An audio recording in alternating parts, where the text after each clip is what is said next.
apparently you did like my fairy tale reading, and I definitely did not write the tale like a tale instead of a tale. Definitely not. Like a typo would never happen to me in a thumbnail or like a description or a title of a video. Never. Something like that would never happen to me. Because apparently you liked the video. I thought it might be a bit interesting to read you one of my very favorite fairy tales. I have several. Like, I grew up with reading fairy tales quite a lot. I loved the Brother Grimm's fairy tales. I don't know if that is the reason why I am like I am, to be honest. But I thought I'd trade you one of my favorites. It's called The Brother and Sister.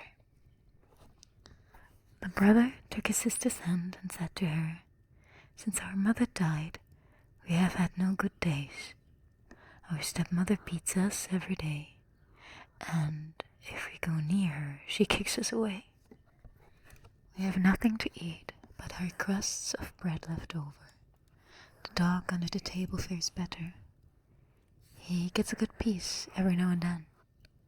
If our mother only knew how she would pity us. Come, let us go together out into the wide world." So they went, and journeyed the whole day through fields and meadows, and stony places. And if it rained, the sister said, "The skies and we are weeping together." In the evening, they came to a great wood, and they were so weary with hunger and their long journey that they climbed up into a high tree and fell asleep. The next morning, when they awoke, the sun was high in heaven and shone brightly through the leaves. Then said the brother, "Sister, I'm thirsty. If I only knew where to find a brook, that I might go and drink. I almost think that I heard one I almost think that I hear one rushing." So the brother got down and led his sister by the hand, and they went to seek a brook. But their wicked stepmother was a witch, and had known quite well that the two children had run away, and had sneaked after them, as only witches can, and had laid a spell on all the brooks in the forest. So when they found a little stream flowing smoothly over its pebbles, the brother was going to drink of it, but the sister heard how it said in its rushing, "He a tiger will be, who drinks of me, a tiger will be." Then the sister cried, "Pray, dear brother, do not drink, or you will become a wild beast and will tear me into pieces." So the brother refrained from drinking, though his thirst was great, and he said he would wait till he came to the next brook. When they came to a second brook, the sister heard it say, "He a wolf will be, who drinks of me, a wolf will be." Then the sister cried, "Pray, dear brother, do not drink, or you will turn into a wolf and will eat me up." So the brother refrained from drinking and said, "I will wait until we come to the next brook, and then I must drink, whatever you say. My thirst is so great." And when they came to the third brook, the sister heard how it's rushing and said, "Who drinks of me, a fawn will be. He a fawn will be, who drinks of me." And the sister said, "Oh, my brother, I pray, drink not, or you will turn into a fawn and run away from me." But he had already kneeled by the side of the brook and stooped and drank of the water. And as the first drops passed his lips, he became a fawn. And the sister wept over her poor lost brother, and the fawn wept also, and stayed sadly beside her. At last the maiden said, "Be comforted, dear fawn. Indeed, I will never leave you, Then she untied her golden girdle and bound it round the fawn's neck, and went and gathered rushes to make a soft cord, which she fastened to him, and she led him on. And they went deeper into the forest, and when they had gone a long, long way, they came at last to a little house, and the maiden looked inside, and as it was empty, she thought, "We might as well live here." And she fetched leaves and moss to make a soft bed for the fawn, and every morning she went out and gathered roots and berries and nuts for herself, and fresh grass for the fawn, who ate out of her hands with joy, frolicking round her. At night, when the sister was tired and had said her prayers, she laid her head on the fawn's back, which served her for a pillow, and softly fell asleep. And if only the brother could have got back his own shape, it would have been a charming life. So they lived a long while in the wilderness alone. Now it happened that the king of that country held a great hunt in the forest. The blowing of the horns, the barking of the dogs, and the lusty shouts of the huntsmen sounded through the woods, and the fawn heard them and was eager to be among them.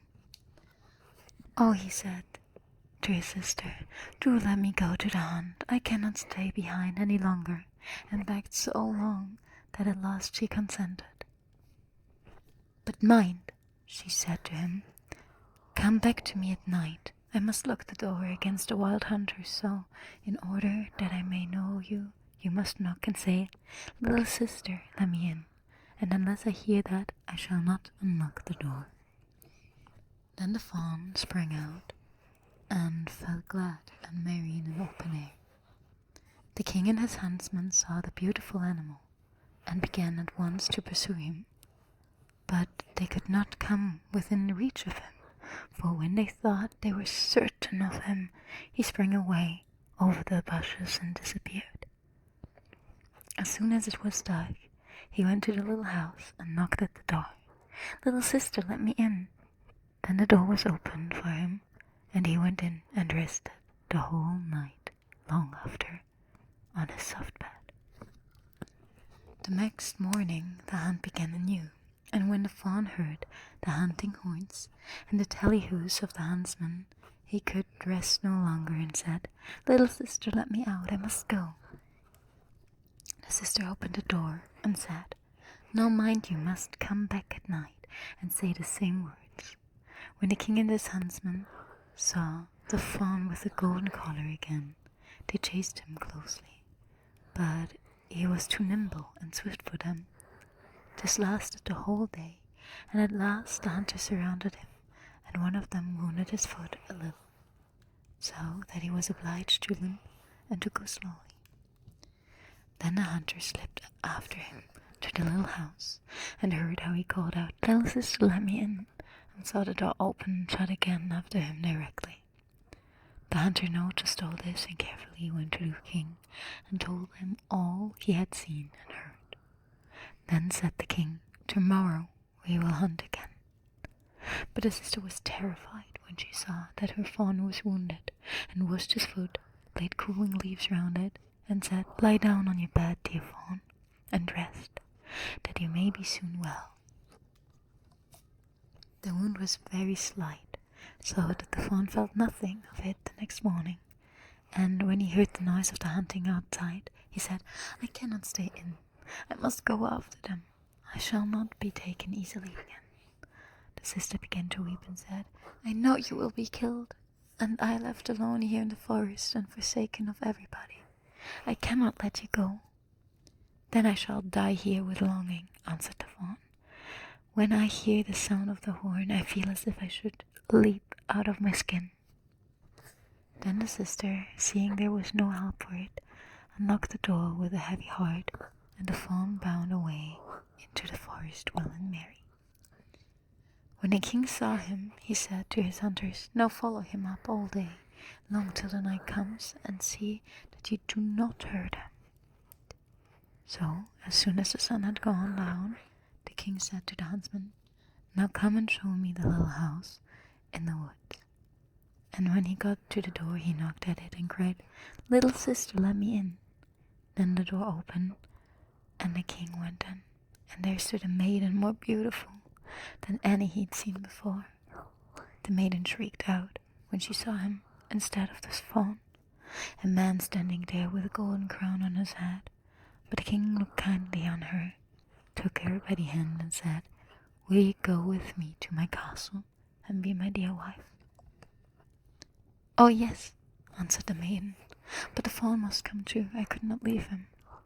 And the king said, "He shall remain with you as long as you live, and shall lack nothing." Then the fawn came bounding in, and the sister tied the cord of rushes to him, and led him by her own hand out of the little house. The king put the beautiful maiden on his horse, and carried her to the castle, where the wedding was held with great pomp. So she became Lady Queen, and they lived together happily for a long while. The fawn was well tended and cherished, and he gambled at the castle garden.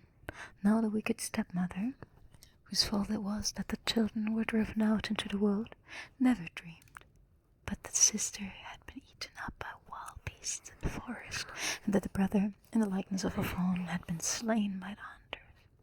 But when she heard that they were so happy, and that things had gone so well with them, jealousy and envy rose in her heart, and left her no peace, and her chief thought was how to bring misfortune upon them. Her own daughter, who was ugly as sin, and had only one eye, complained to her and said, "I've never had the chance of being a queen." "Never mind," said the old woman to satisfy her. "When the time comes, I shall be at hand." After a while, the queen brought a beautiful baby boy into the world, and that day the king was out hunting. The old witch took the shape of a bedchamber woman, and went into the room where the queen lay, and said to her, "Come, the bath is ready. It will give you refreshment and new strength. Quick, or it will be cold." Her daughter was with them call, so they carried the sick queen into the bathroom and left her there. And in the bathroom they made her a great fire, so as to suffocate the beautiful young queen. When that was managed, the old woman took her daughter, put a cap on her, and laid her in the bed in the queen's place.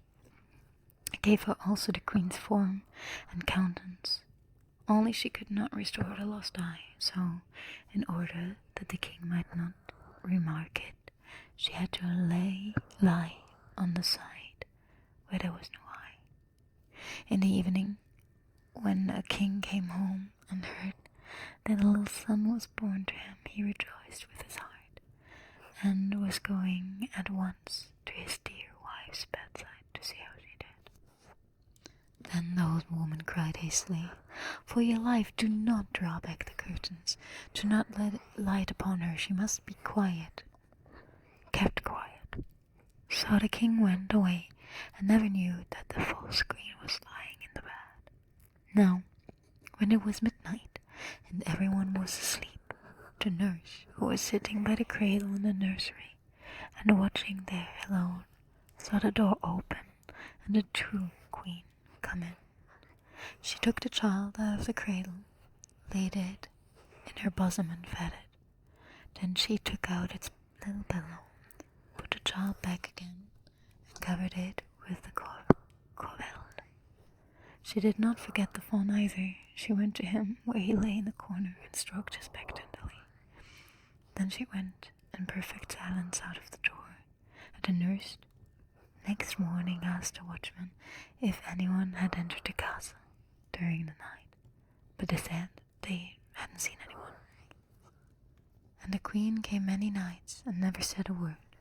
The nurse saw her always, but she did not dare speak of it to anyone. After some time had gone by in this manner, the queen seemed to find a voice and said one night, "My child, my fawn, twice more I come to see, twice more I come and then the end must be. The nurse said nothing, but as soon as the queen had disappeared, she went to the king and told him all. The queen said, "Ah, heaven, what do I hear? I will myself watch by the child tomorrow night." So, at evening, he went into the nursery, and at midnight the queen appeared and said, "My child, my fawn, once more I come to see. Once more I come, and then the end must be." And she tended to the child, as she was accustomed to, before she vanished. The king dared not to speak to her, but he watched again the following night and heard her say, "My child, my fawn, this once I come to see. This once I come, and now the end must be." Then the king couldn't contain himself no longer, but rushed towards her, saying, "You are no other than my dear wife." She answered, "Yes, I am your dear wife." And that moment, by the grace of heaven, her life returned to her, and she was once more well and strong. Then she told the king the snare that the wicked witch and her daughter had laid for her. The king had them both brought to judgment, and sentence was passed upon them. The daughter was sent away into the woods, where she was devoured by wild beasts, and the witch was burned and ended miserably. And as soon as her body was in ashes, the spell was removed from the fawn, and he took human shape again. And then the sister and brother lived happily together until the end.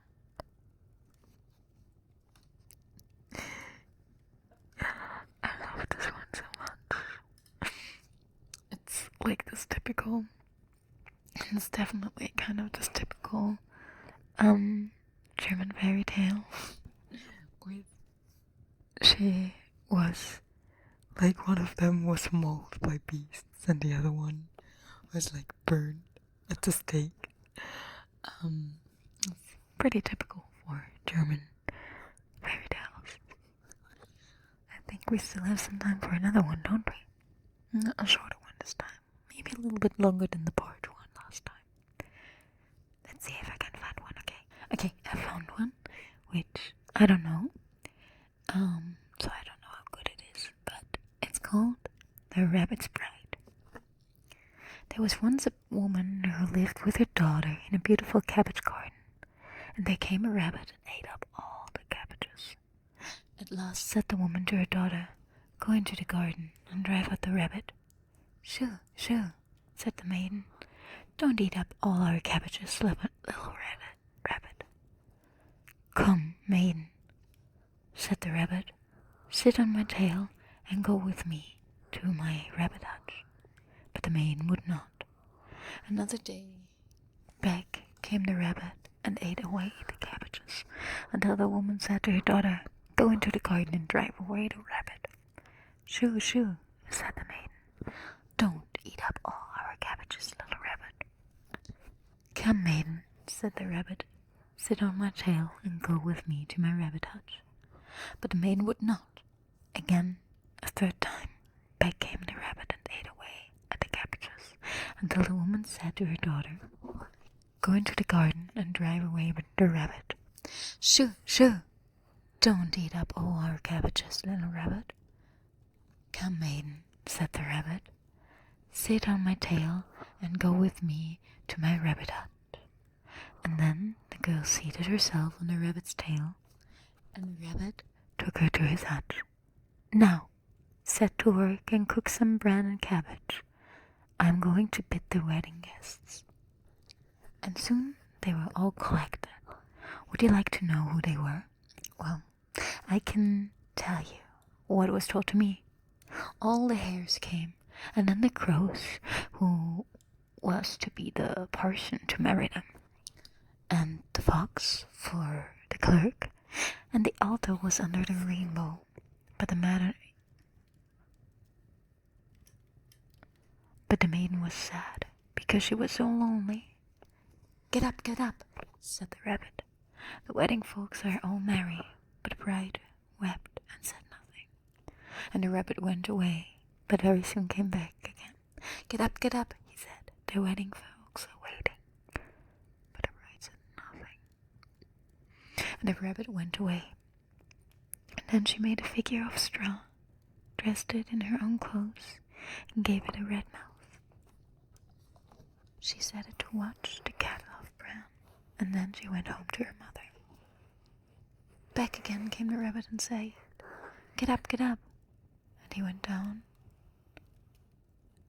and hit the straw figure on the head, so that it tumbled down. And the rabbit thought that he has killed his own bride, and he went away and was very, very sad. What was that?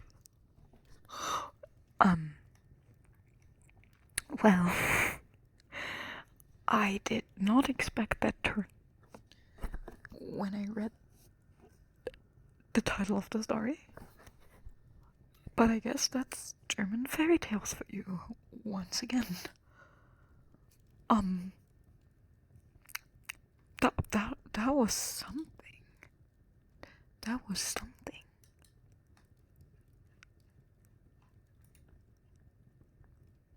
I don't know. I don't know if we want to do another one. Why is there one called The Girl Without Hands? Oh my gosh. Wait, let me...